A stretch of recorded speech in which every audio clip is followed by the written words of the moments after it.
is a cozy autumn day here.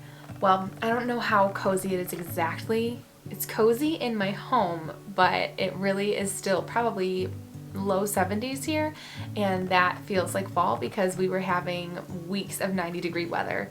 So I thought, because it feels fallish, it actually feels that way, why don't we make some cozy autumn drinks? I have a few different ones. I have a few that are caffeinated, a few that are not caffeinated, and a few that are coffee, and a few that are tea. But I hope that you enjoy all of them and get inspired to make something cozy yourself.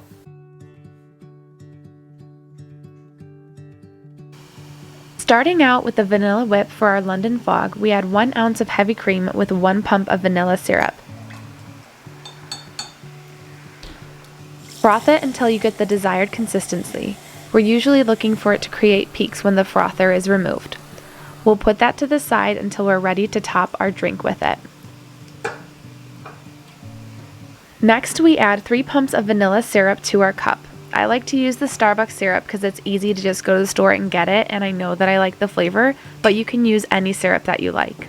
Now we add our tea bags or infuser to the cup. You can use 2 tea bags of Earl Grey tea or 2 teaspoons of tea in your infuser. Next we add steamed milk. I have 8 ounces here. Now we wait for it to steep for about 5 minutes. I like to stir every few minutes or so just to make sure that the tea is getting thoroughly distributed in my cup. Then we remove our infuser and add our homemade vanilla whip.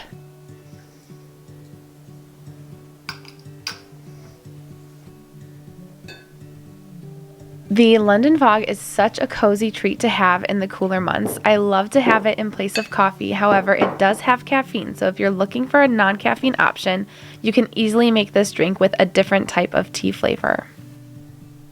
Look at how creamy that looks.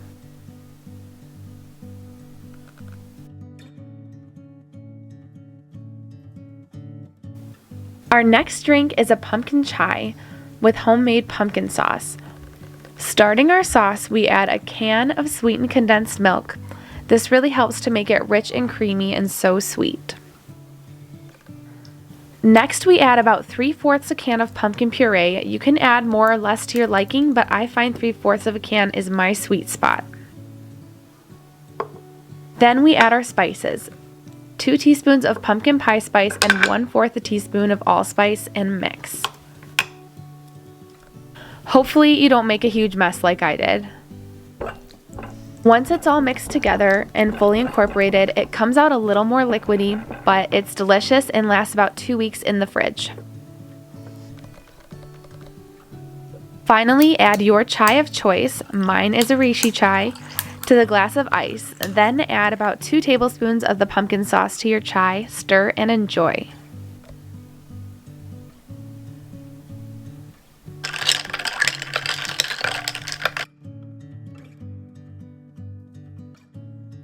Alright, now for one of my favorite drinks in the whole video, I decided to level up our Nutella Latte with a cocoa whipped cream that consists of 2 ounces of heavy cream with 1/4 a teaspoon of cocoa powder.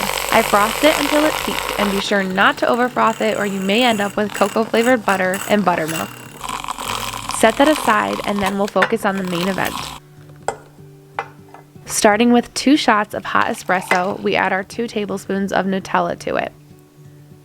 I was wishing I had one of those nifty spatulas that are made for this sort of thing, but I don't have one, so don't worry.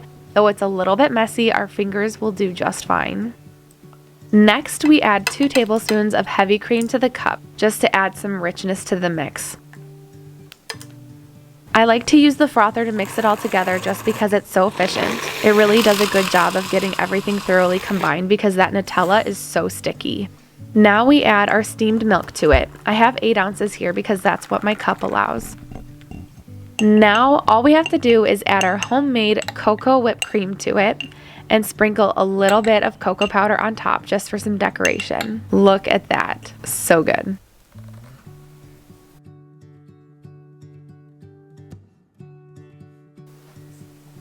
Next up, our caramel cream cold brew. We start off with 1 ounce of caramel sauce. Shout out to Ghirardelli, this is my favorite brand. And then we add in 1 ounce of heavy cream and 1 ounce of milk and froth. The reason we mix them is because we are looking for some foam, but we're not looking to make peaks like a whipped cream, so diluting it with the milk helps to do that. And the frother, again, is doing its job, just incorporating everything so effortlessly. I'm so glad I don't have to whisk everything by hand. It's the little things in life, isn't it? In an adorable cup, we pour our cold brew concentrate over our ice, and then we add our caramel cream frothed mixture to it. I do have a video on how to make cold brew concentrate on your own if you're interested. I'll link it in the corner. And now we just top it with our caramel drizzle, and I like to do a pinch of sea salt because even though it's not a salted caramel drink, I just love to have a salted caramel drink, so I had to add that on top. That is, of course, optional. So delicious.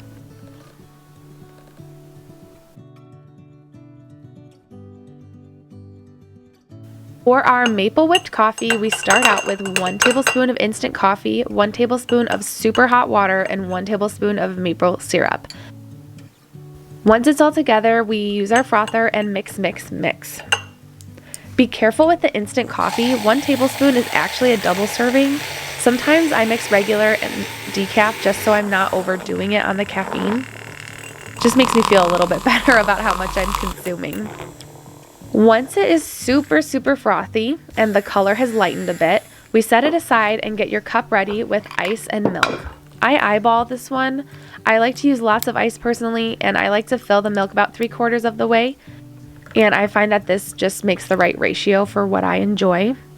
Next, we just add our maple whipped coffee to the top of our drink, and look at that. Now we just have to stir and enjoy. It takes a little bit of mixing to get all of the whipped coffee combined with the milk, but it is so worth it. And that is it for our lineup of cozy autumn drinks. It figures that I get a cold right before a voiceover video, but I'm so grateful that you're here. If you liked this video, I would love it if you could give it a like and subscribe if you're not already. I'd love to have you on this adventure with me. Stay cozy. Bye.